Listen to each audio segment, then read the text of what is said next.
Hello dear student, जैसा कि हमने आपको फर्स्ट ऑर्डर का इंटीग्रेटेड रेट इक्वेशन या कहिए कि काइनेटिक्स बताया था। अब उसी में हमने जहां तक आपको लिया था, जहां तक आपको बताया था, उसी के आगे स्टार्ट करते हैं। तो हमने पहले जो जो चीजें बताई थी वो देख लीजिए। हमने आपको बताया था k is equal to 1/t log natural log लिया था ना। नेचुरल लॉग क्या लिया था भाई? a0/80 ये लिया था। k इज इक्वल टू, ये फर्स्ट ऑर्डर के लिए लिया था formula, k is equal to 1/t log a0/80। ये इक्वेशन कल दिखाया था। और उसके बाद हमने बताया था ये नेचुरल लॉग है। ln को क्या पढ़ते हैं? Natural log. और नेचुरल लॉग को अगर लॉग बेस 10 में कन्वर्ट करते हैं तो क्या यूज करते हैं? 2.303 आ जाता है। तो ln x की जगह अगर हम लोग 2.303 log x यूज करें तो ये फार्मूला हो जाएगा k is equal to 2.303 upon t log a0/80। यहाँ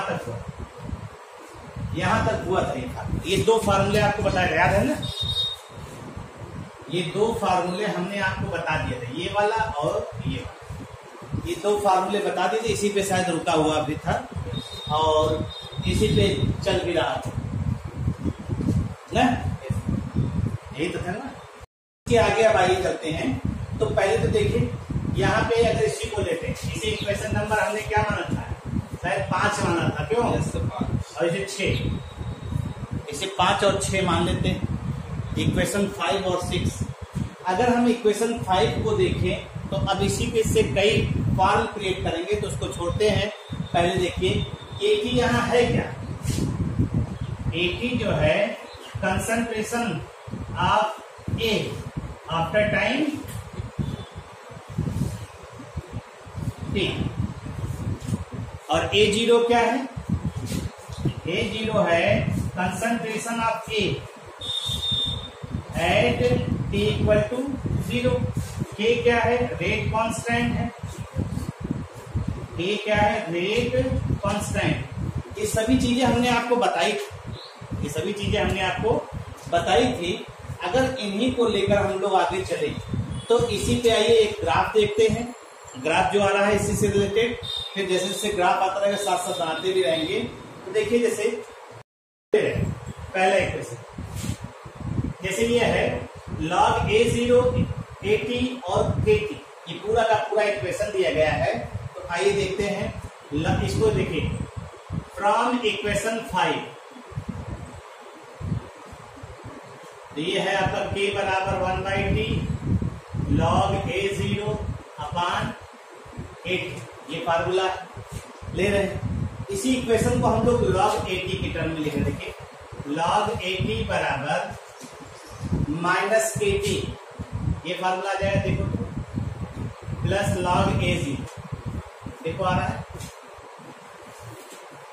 नहीं समझ में आ रहा? देखो आपने ये लिया था kt इज इक्वल टू क्या था? log a0 माइनस log 80 ना। log 80 को बराबर को उधर ले आएंगे, इसको इधर ले आएंगे, तो क्या हो जाएगा? अगर इसको बराबर को उधर ले जाएंगे log 80 इज इक्वल टू, अब ये जाएगा तो ये इधर आएगा माइनस kt और प्लस log a0, यही तो लिया है। तो यहाँ पे हम लोग जो वेरिएबल्स यूज करने चल रहे, देखिए इसको हमने क्या कहा? y बराबर mx plus c। Straight line equation बना दिया इसको। y एक्सिस पे कौन होगा? log 80। x एक्सिस पे कौन होगा? t। और जो आपका स्लोप आएगा वो कैसा आएगा? नेगेटिव। और ये जो है आपका c क्या है? इंटरसेप्ट एट y एक्सिस, तो वो कितना आएगा? log a0। तो देखिए इसी को देख के बना रहे हैं। ये आपका हो गया एक y एक्सिस आया। और ये आपका कौन सा एक्सिस हो गया? ये हो गया आपका x एक्सिस ना, ये x एक्सिस हो गया। और y एक्सिस पे आपने रखने को क्या कहा? log 80, ये रखने का है आपने। और x एक्सिस पे क्या रख रहे हैं? t रख रहे हैं। ठीक, ये लिया। अब देखिए स्लोप कैसा दिखाई दे रहा है, माइनस के है, स्लोप माइनस के दिखाई दे रहा है। इसका मतलब क्या हुआ, इसका मतलब हो गया हम इसको जो है क्या करेंगे भाई, इसको सीधे सीधे ऑब्जर्व करेंगे। कहां से, इसको सीधे सीधे ऑब्जर्व करेंगे कि इंटरसेप्ट, यानी मान लीजिए log a0 ये कहां पे किस एक्सिस पे कट करेगा, y पे, तो ये ऐसे दिखाई देगा, ऐसे। ये नेगेटिव स्लोप हो गया, ये इंटरसेप्ट हो गया। इस इंटरसेप्ट की वैल्यू क्या होगी, ये log a0 हो गया। ठीक है, अब आप देखिए, और ये जो है निगेटिव स्लोप दिखाई दे रहा है, ये आपका थीटा एंगल होगा। यानी अगर स्लोप निकालना चाहेंगे तो ये थीटा मिल गया, स्लोप बराबर क्या मिलेगा आपको, स्लोप बराबर tan थीटा, और tan स्लोप की वैल्यू क्या होगी, निगेटिव स्लोप है, यानी वैल्यू क्या हो जाएगी, माइनस के। ये आपका हो गया, और ये 0 t बराबर 0 से स्टार्ट होगा, ये यहाँ पे ये हो गया इसका ग्राफ। तो यानी आपको स्ट्रेट लाइन ग्राफ मिल रहा है with negative slope, straight line graph मिल रहा है विथ नेगेटिव स्लोप। यानी आपने क्या अपडेट किया, straight line graph, straight line graph with negative slope, ये है आपका फर्स्ट ऑर्डर का। इस इक्वेशन के अकॉर्डिंग जो है ये ग्राफ, ये पूछा भी जाता है इस तरह से, ऐसे आपको दे दिया जाएगा और आपसे कहा जाएगा log AT और T के बीच में ग्राफ है, और जो ग्राफ है वो निगेटिव स्लोप रिप्रेजेंट कर रहा है, तो ऑर्डर ऑफ रिएक्शन क्या होगा, ऑर्डर ऑफ रिएक्शन ये कौन सा हो गया, first order reaction. First order पढ़े ना, तो ये फर्स्ट ऑर्डर का इंटीग्रेटेड रेट इक्वेशन है ये, तो ये आपका फर्स्ट ऑर्डर का इंटीग्रेटेड रेट इक्वेशन।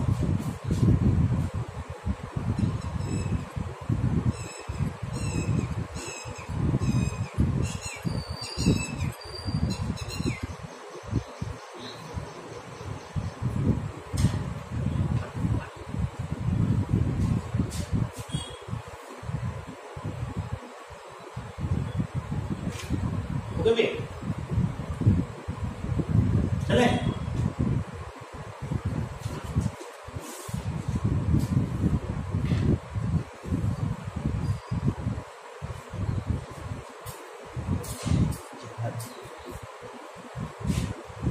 अब देखिए दूसरा, अब इसी को हम लोग कन्वर्ट कर दे रहे हैं इस फॉर्म, लॉग के टर्म में कन्वर्ट कर लेंगे। तो देखो अगर हम लोग इस फॉर्म में ले लें इसको, तो इसको लिखिए तो ये क्या आएगा, log 80 log की जगह क्या आ जाएगा 2.303।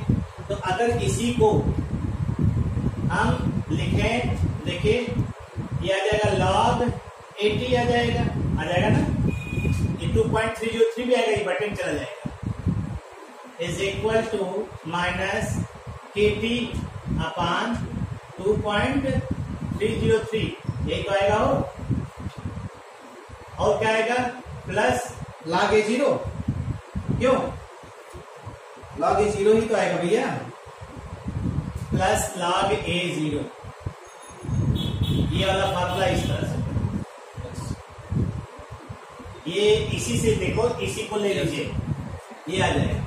अब इसका ग्राफ प्लॉट करिए फिर से, y बराबर mx प्लस c है, एक ग्राफ तो है।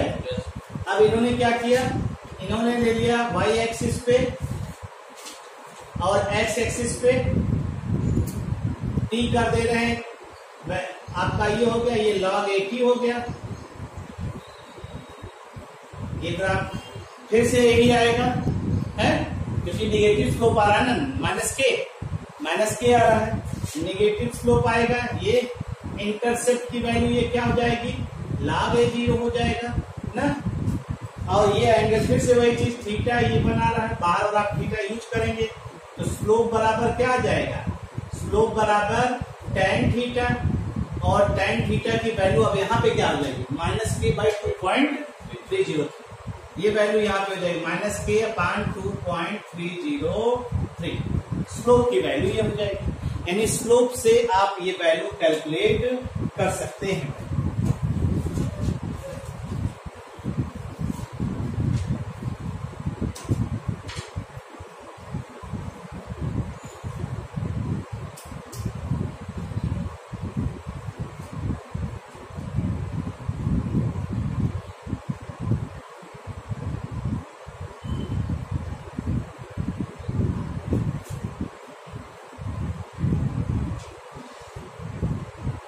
तो ये दो ग्राफ आपका होगा, दोनों एक ही तरह के हैं। इसका भी ऑर्डर ऑफ रिएक्शन कितना होगा? 1।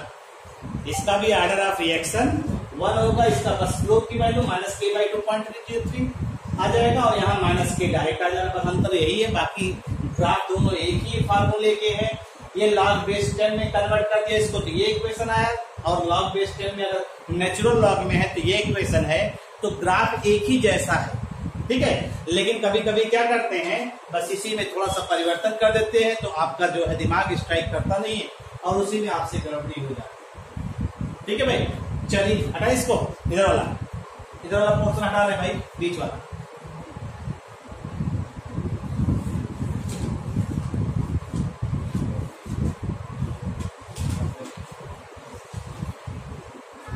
अब आप देखिए इक्वेशन 5 है ना, ये ध्यान दीजिएगा।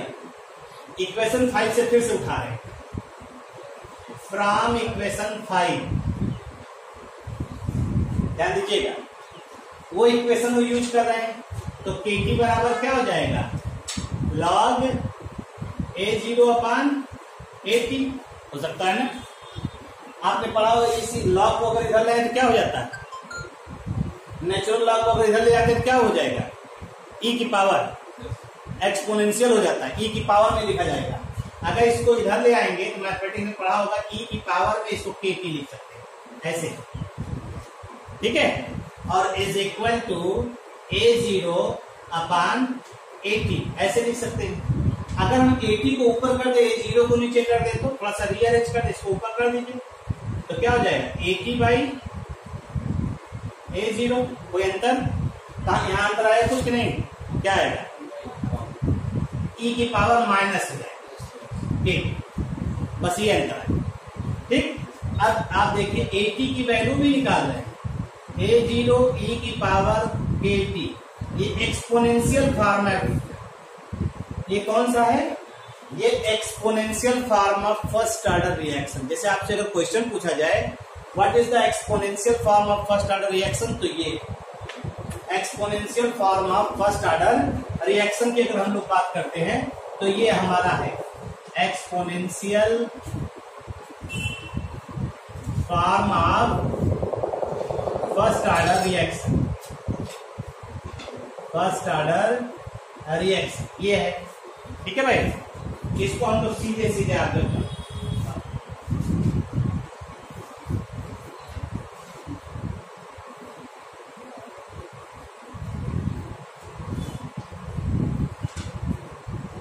गया भैया। ये एक्सपोनेंशियल फॉर्म है भाई, यानी AT is equal to A0 e की power minus k। AT is equal to A0 e की पावर माइनस k।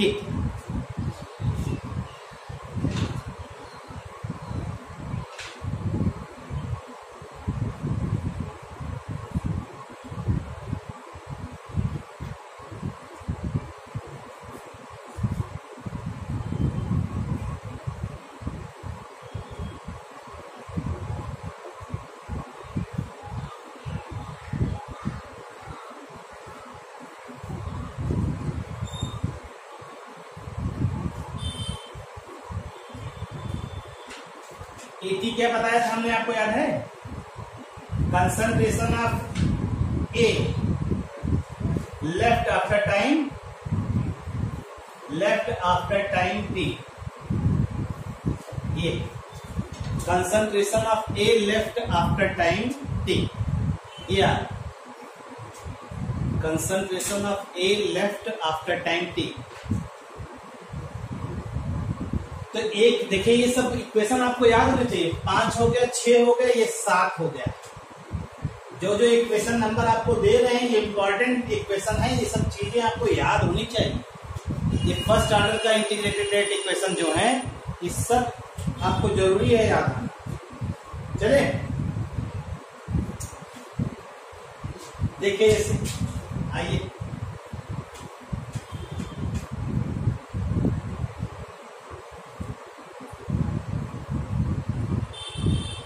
अगर हमने ले लिया सपोज कर ए कन्वर्ट हो रहा प्रोडक्ट में, टी बराबर 0 लिया, तो कोई ना कोई कंसंट्रेशन आप मान लीजिए, कोई ना कोई कंसंट्रेशन हम मान लेते हैं। सपोज करिए इसका कंसंट्रेशन, मोलर कंसंट्रेशन हमने 2 मोलर मान लिया, 2 मोलर मान अपनी तरफ से यूज कर रहे हैं। ठीक, जैसे जैसे टाइम बिताएंगे, देखिए मान लीजिए 10 मिनट बाद ये कंसंट्रेशन क्या होगा, घटेगा, है, क्योंकि रिएक्टेंट तो कम होता है और प्रोडक्ट धीरे धीरे क्या होता है, बढ़ता है। रिएक्टेंट का अमाउंट कम होता है, प्रोडक्ट का अमाउंट बढ़ता है जैसे जैसे समय बीतता है। ठीक, हमने और मान लिया, ऐसे मान लीजिए हमने मान लिया ये कितना मान लिया, टी बराबर इनफिनिटी मान, इनफाइनाइट टाइम दे, तो ये धीरे धीरे क्या हो जाएगा, कंसंट्रेशन घटते घटते धीरे धीरे किस पे पहुंच जाएगा, 0, और ये प्रोडक्ट का अमाउंट धीरे धीरे क्या हो जाएगा, बढ़ जाएगा बहुत ज्यादा, है, प्रोडक्ट का अमाउंट बहुत ज्यादा धीरे धीरे क्या होगा, बढ़ जाएगा। अब अगर इस सिचुएशन को हम लोग एनालाइज करें और इसको देखें, तो देखिए, तो पहले तो इसी के हिसाब से ग्राफ भी देख लीजिए। यहाँ पे कौन सा ग्राफ इसके हिसाब से हो सकता है, एक्सपोनेंशियल ग्राफ देखे नहीं आप लोग,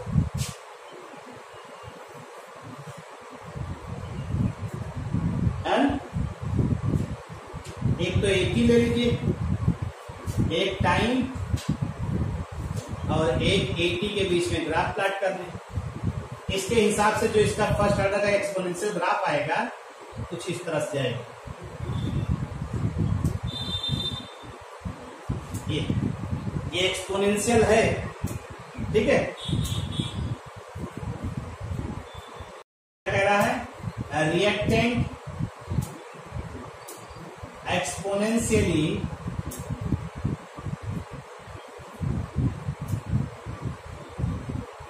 decreases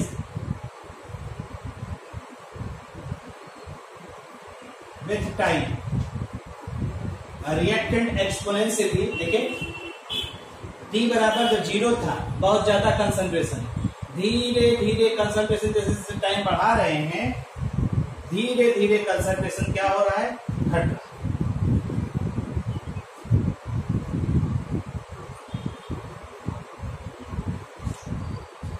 तो रिएक्टेंट का कंसंट्रेशन घट रहा है, तो प्रोडक्ट का कंसंट्रेशन क्या होगा, उसी प्रोपोर्शन में बढ़ेगा। अगर हम प्रोडक्ट के लिए बना दें,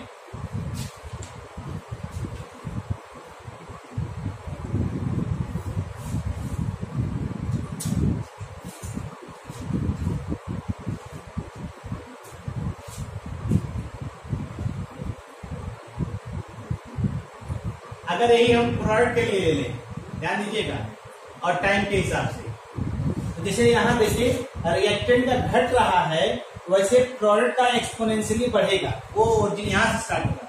देखो ये टी बराबर 0 है, ये क्या है, टी बराबर 0, तो टी बराबर जब 0 था, तो देखो रिएक्टेंट का मैक्सिमम कंसंट्रेशन, सबसे मैक्सिमम, और जैसे जैसे टाइम घट रहा है, रिएक्टेंट कंसंट्रेशन घट रहा है, लेकिन प्रोडक्ट का कंसंट्रेशन क्या हो रहा है, बढ़ रहा।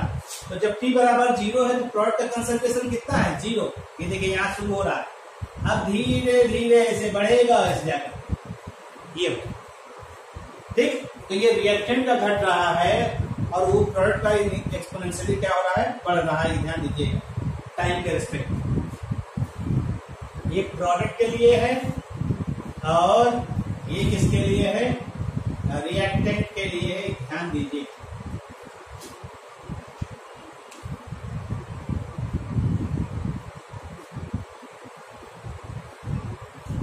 हो गया भैया।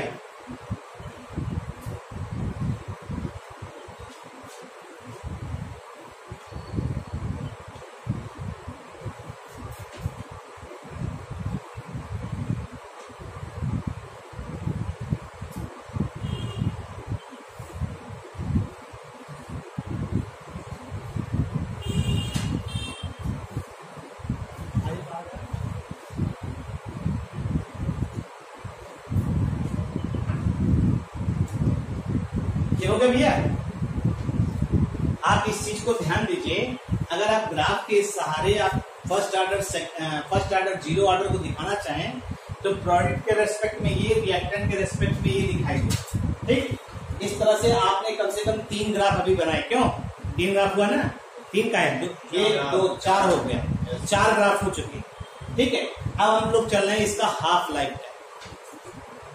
ठीक, finally half life time of first order reaction. इसको हटा दो, इधर वाला पोर्शन, इधर वाला half life time of first order reaction. इसको छोटा कर दें।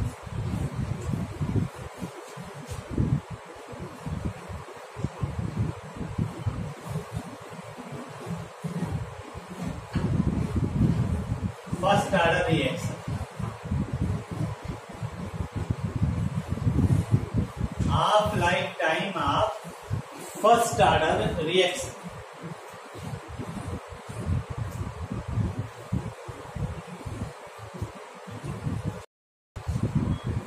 तो हाफ लाइफ टाइम का मतलब क्या होता है? T half.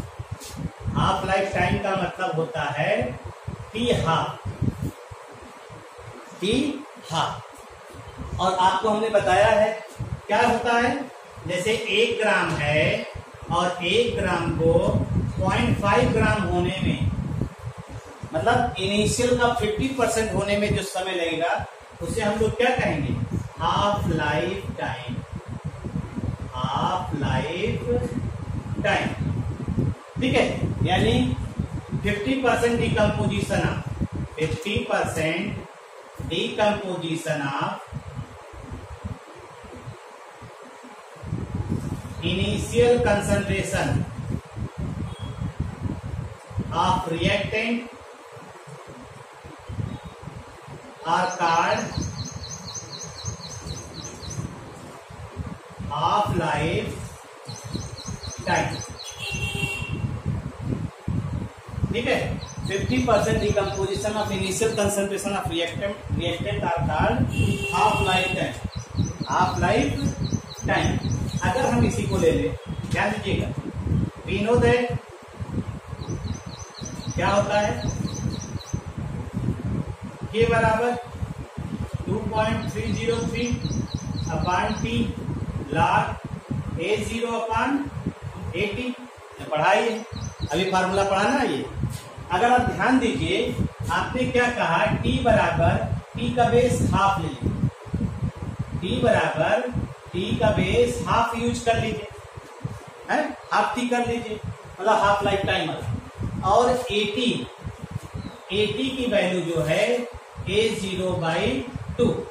जैसे देखिए, समझिए, जैसे मान लीजिए कोई रिएक्शन है, ए कन्वर्ट हो रहा पी में, ए कन्वर्ट, तो टी बराबर जब 0 है तो initial concentration A0, initial concentration A0, और टी बराबर अगर टी हाफ कर दें तो जो इनिशियल कंसंट्रेशन होगा उसी का तो हमारा बाई 2 होगा हो, और ये क्या होगा, ये 80 होगा, यानी 80 का कंसंट्रेशन A0/2 कर दीजिए, टी की जगह T/2 रख लीजिए।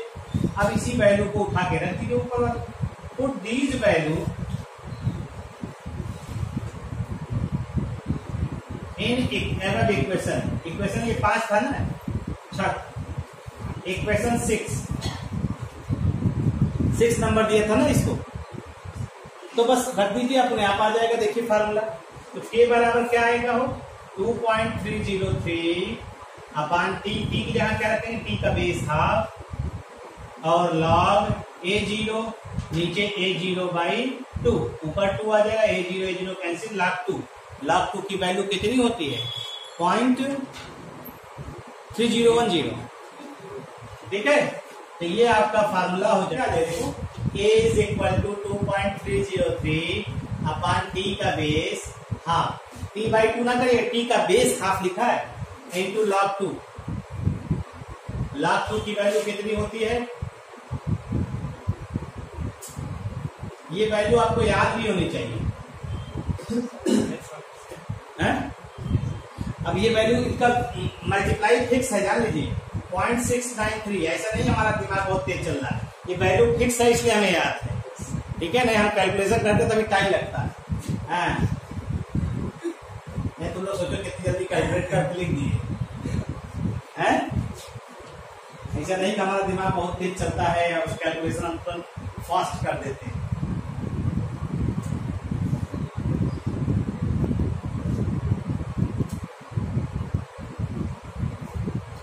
छपाक करके निकाल देते हैं, हो जाता है। तुम लोग भी अगर प्रैक्टिस करना शुरू करोगे तो धीरे धीरे आ जाएगा, ऐसा नहीं कुछ।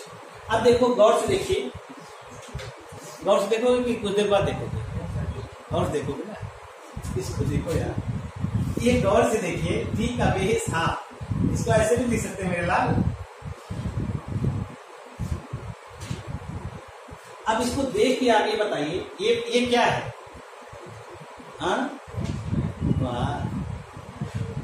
ये कांस्टेंट, ये नंबर है, नंबर भी तो कांस्टेंट हो गया, यानी ये पूरी वैल्यू क्या है? कांस्टेंट ही तो है। यानी हाफ लाइफ टाइम जो है, यहाँ रिएक्टेंट कहीं इनिशियल कंसंट्रेशन दिखाई दे रहा है? नहीं। इसका मतलब हाफ लाइफ टाइम जो है रिएक्टेंट के इनिशियल कंसंट्रेशन के इंडिपेंडेंट हो, उस पर डिपेंड ही नहीं कर।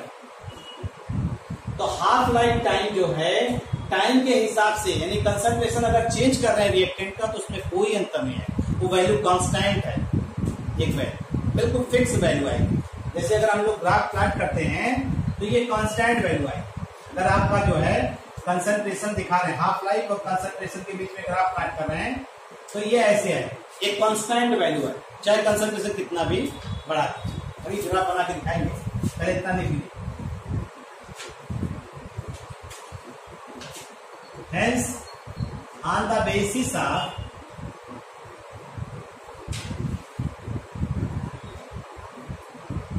above equation, it indicates that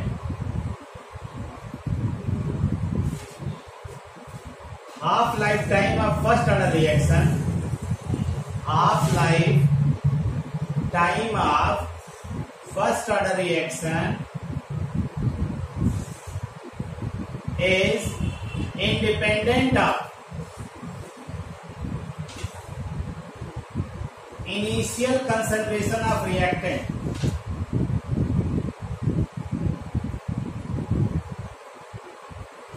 independent of initial concentration of reactant, reactant के जो initial concentration है उसके इंडिपेंडेंट देखा जाए इसमें है। देखो हाफ लाइफ टाइम, ये टी हाफ हो, और ये इनिशियल कंसंट्रेशन, इनिशियल कंसंट्रेशन मान लीजिए कोई 80, ठीक। अब इस पे ये चाहे जितना भी बढ़ाते चले जाए, चाहे जितना भी चेंज होता जाए, इसका जो वैल्यू है वो वैल्यू आएगी कितनी? 0.693 अपॉन 10। ये कौन सी वैल्यू है? Constant value.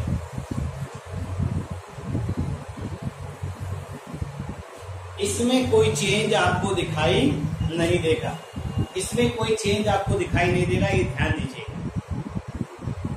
ठीक है। इसमें कोई चेंज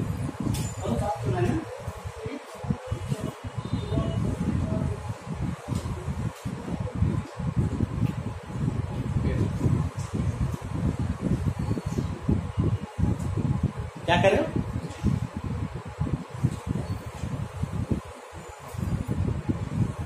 ओके भैया। और जीरो ऑर्डर में क्या था यार, याद है? ये तो फर्स्ट ऑर्डर है। अगर हम लोग टी हाफ और इनिशियल कंसंट्रेशन के बीच में, याद है इसमें क्या आएगा बता सकते हो कोई? मान लो इनिशियल कहीं के माने, तो क्या यहाँ पे आया था?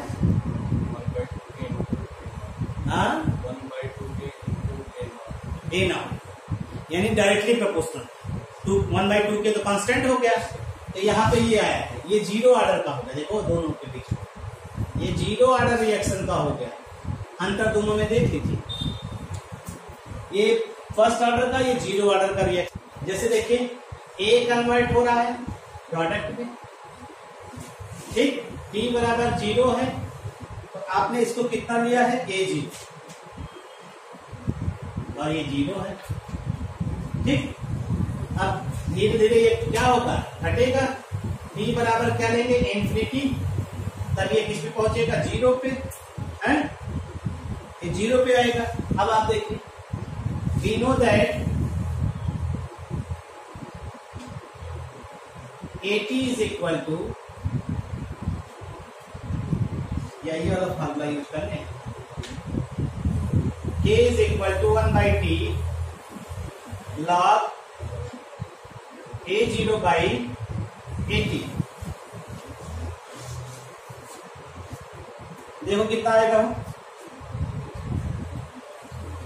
टाइम निकालना ना 100% का, तो इसको रख दो यहाँ T बराबर 100% कंप्लीशन के लिए,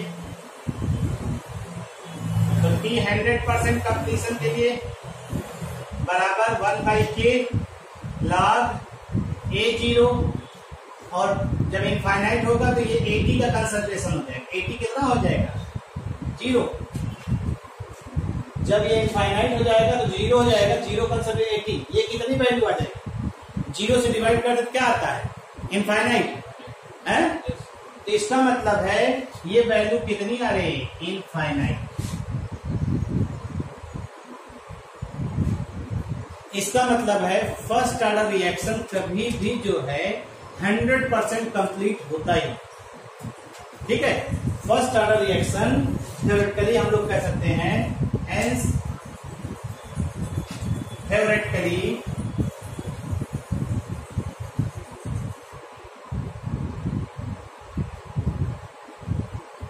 it can be seen that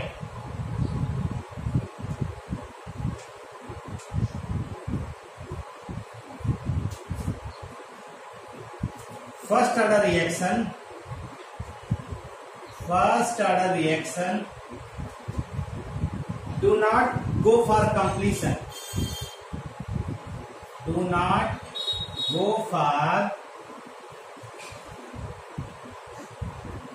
completion, do not go for completion, ये सीधा सीधा, यानी फर्स्ट ऑर्डर रिएक्शन कभी भी 100% कंप्लीट नहीं हो सकता, चाहे 99% हो सकता है, लेकिन 100% कभी नहीं। जब इनफाइनाइट टाइम ले लिया तब भी 100% नहीं हुआ, इनफाइनाइट कंसंट्रेशन ले लिया ना 80 का आफ्टर टाइम टी। अब देखिए इसी पे कुछ न्यूमेरिकल्स रहेगा, ये न्यूमेरिकल, ये सबसे इंपॉर्टेंट है फर्स्ट ऑर्डर, जान लीजिए, आपको ज्यादा क्वेश्चन फर्स्ट ऑर्डर से ही मिलेंगे, आपको और कहीं से नहीं। तो न्यूमेरिकल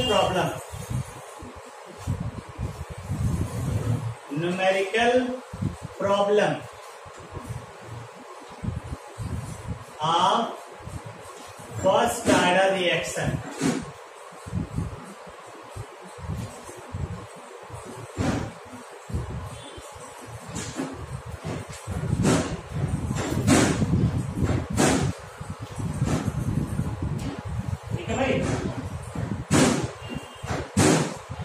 अगर हम लोग इसी को ध्यान दें तो इसमें क्वेश्चन ले रहे हैं, देखिए एक फर्स्ट ऑर्डर रिएक्शन, क्वेश्चन देखिएगा,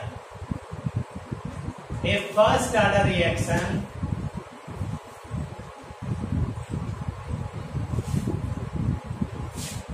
is 75% complete in 10 minutes. Calculate पहला हाफ लाइफ टाइम, दूसरा time for 87.5%, for time for 87.5% completion.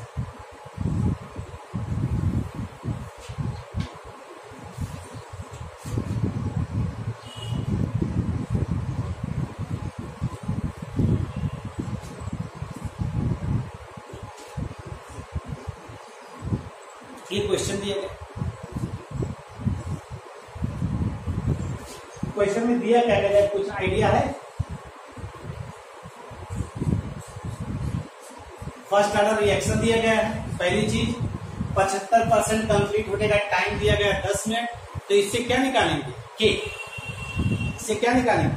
के ना। तो हमारे पास सीधा सीधा दिया गया है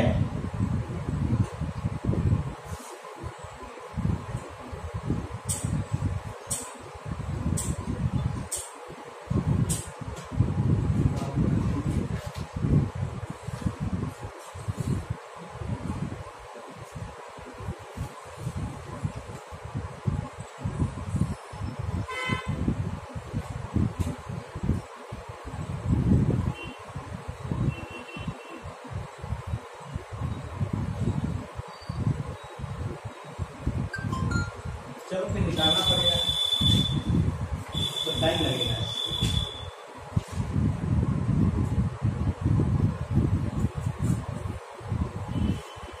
देखो टी दिया है 10 मिनट, A0 बराबर चाहे 100 मान लो और या चाहे A0 मान लो। A0 को चाहे 100 मानो चाहे A मानो, आपकी जो इच्छा हो, ठीक है। अगर आप A0 मान के करेंगे तो पॉइंट में आएगा, नहीं 100 से मान कर पड़ेगा तो जो है 100 में से उतना घटा देंगे। जैसे देखो 75% कंप्लीशन कह रहा है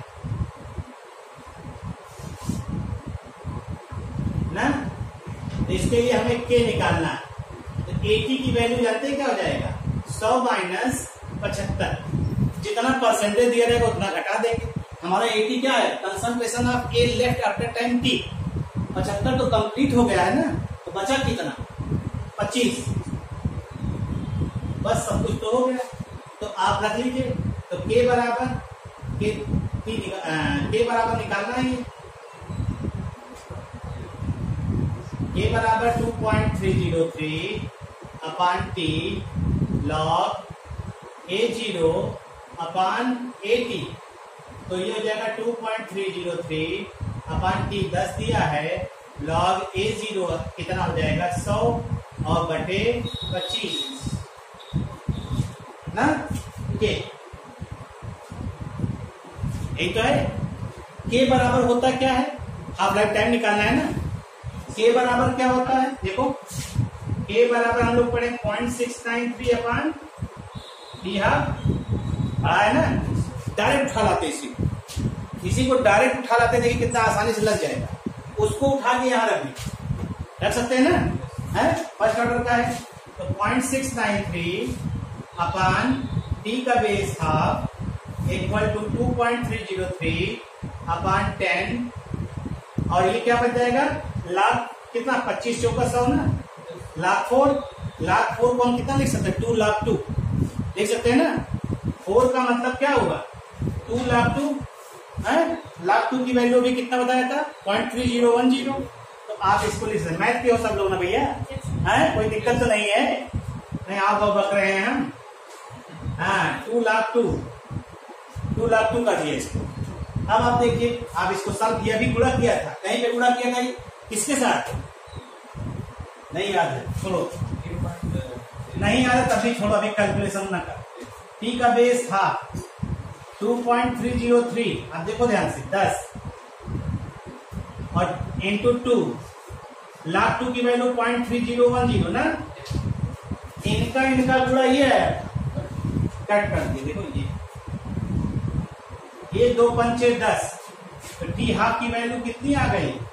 5 मिनट। आया मेरे लाल की नहीं? टी हाफ की वैल्यू 5 मिनट आया कि नहीं? सीधे सीधे कैलकुलेट होगा नहीं?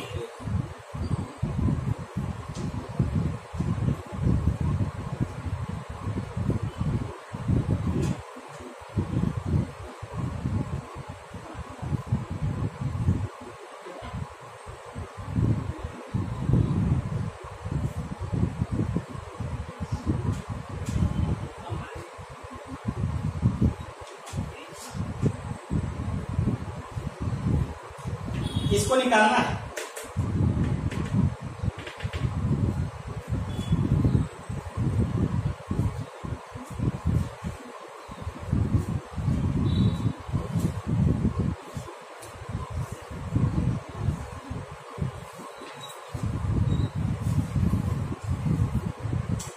आपको कुछ करना नहीं है, 100 बटे 87.5 कर देंगे माइनस, तो यहाँ कितना 12.5 आ जाएगा। बाकी के मिल चुका है, आपको क्या निकालना है, टाइम निकालना है, टी निकाल दीजिए।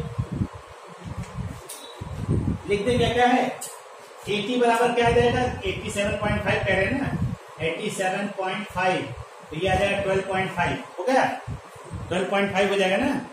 नहीं दिमाग काम कर रहा, नहीं कर रहा हो तो छोड़ दे फिर इसे, तो मतलब ये क्वेश्चन छोड़ देता है। अरे मतलब ये तुम लोग लगा दोगे।